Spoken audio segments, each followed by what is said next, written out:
See, I've seen so many videos and gurus talking about how college is a waste of time, it's a waste of money, it's a scam. And that's just not the case. People are overthinking the entire process and they keep falling for these mistakes. Because I don't care what they say. Going to college is not a waste of time, it's not a waste of money, it's not a waste of your resources. It all depends on what you go and where you go. See, I have a STEM degree and it's helped open so many doors for me. It's increased my market value in the marketplace.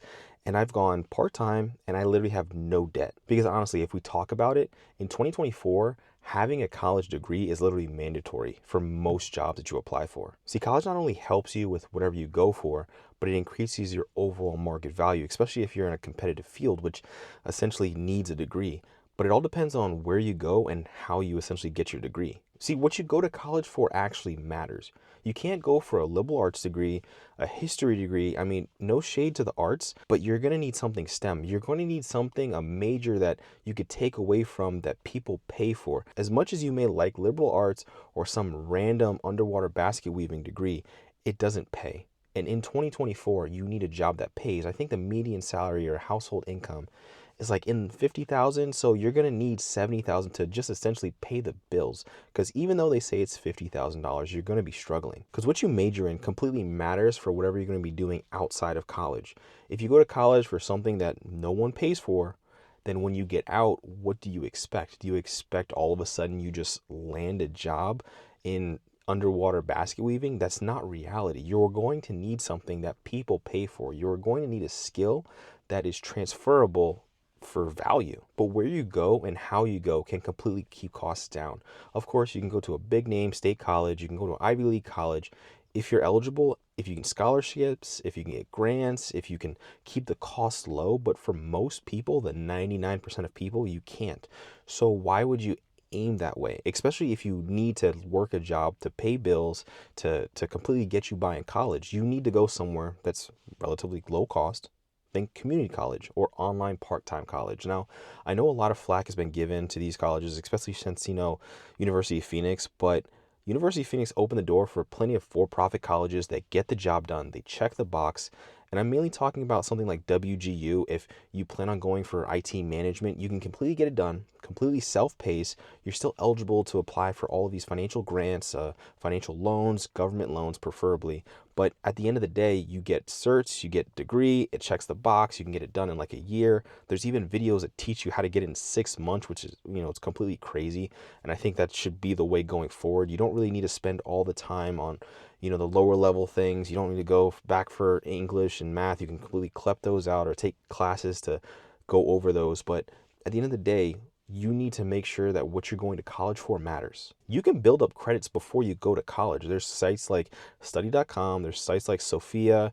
All of these are essentially preparing you for college. So instead of going for that full 4 years, you can buckle down for like literally a quarter and only go for like 2 years, because you have all of the credits before you go to college. Because yes, at the end of the day, if you are able to go to a big brand name college, everyone loves, they've heard of Yale, they've heard of all of these names. So, you're going to have to understand that there's a cost associated with that. Is it worth going into $80,000 a year worth of debt? Because at the end of the day, if you come out with a liberal arts degree, you only have, yourself to blame for that. Because in 2024, what the job market looks like. You can literally on Google type in whatever job you want to do, salary plus Reddit, and you're going to have a case by case, someone's real life example of saying it doesn't pay, it's terrible, I can't find a job, I just got laid off. So if you have that waiting for you, why would you put yourself into a mountain worth of debt where, let's be honest, we know that these colleges are completely for profit. I think Harvard's, bankroll, they have like $50 billion just sitting on, in investments. And at that point, it rivals countries. But college itself is not a scam. See, it keeps you competitive. In 2024, I think 60 or 70% of jobs need degrees. They don't really care where the degree comes from. They just care that you check a box. You have that major, you fulfill this seat that we put you in, you're just another cog in the machine. So why would you, drag your body over glass just to put yourself in a seat where a company doesn't even care if you got that degree? Because I promise you, you're going to work for a company, and the person that you work for, your project manager, your senior lead, might not even have a degree. They just knew somebody and they knew the job and they got in the door that way. But you have $200,000 worth of debt and you're struggling to pay your bills, but you're sitting in the same seat of someone that doesn't have a degree. And all you need to do is make sure that you check that box. You have an education block in your resume. And even if you don't have it, realistically, you could put an estimated graduation date. I mean, I know that's a trick that most people do. So just make sure you're staying competitive, because that's all college is. It's just something to set aside, because at the end of the day, it's experience, network, and education. And this also includes certs, because with a certification, it also shows that you also know how to do the job on top of having a degree, which just shows that you're overall competent. But college is a complete waste if you do these things. If you go for a useless major, if you don't plan on your financial aid or how you're going to pay for it, you get a private loan instead of a federal loan, if you are just wasting your time in college and you don't actually apply yourself, if you don't build a network in college, because that's one thing that actually in-person college can completely set you aside from actually going, hybrid or online, which if you are in person and you're taking advantage of those, networking opportunities, meeting other people, making friends, joining fraternities, and the actual networking that college was founded upon. But there's nothing wrong with not rushing to college if you don't have a plan.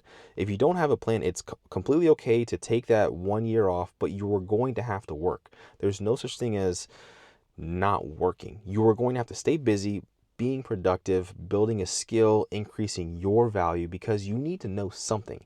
You can't just, go through life not knowing anything at all. You have to apply yourself, whether it's paying for an online course, going to YouTube University, which, don't forget to like and subscribe to the video. But at the end of the day, it's up to you to make yourself competitive, because going to college is simply just delaying yourself right now for your potential future. So if you're taking a break, you need to still be doing that. You can't be doing nothing and be upset with yourself later on. But the main takeaway is that you need to understand and prepare yourself to play this game called life. There's so much more to the picture that you just can't listen to someone that's completely saying that college is a scam, because at the end of the day, it's not. Most people try to often look at the survivorship bias of like a Bill Gates or Mark Zuckerberg. It makes no sense. These people still are, one, they were eligible for an Ivy League college, two, chose to drop out because they had a multi-billion-dollar company, and three, they came from money. 99.9% of people don't have these same check boxes. So why would you compare? Because at the end of the day, the main thing that you need to worry about is that you're strategic when it comes to your education and your career.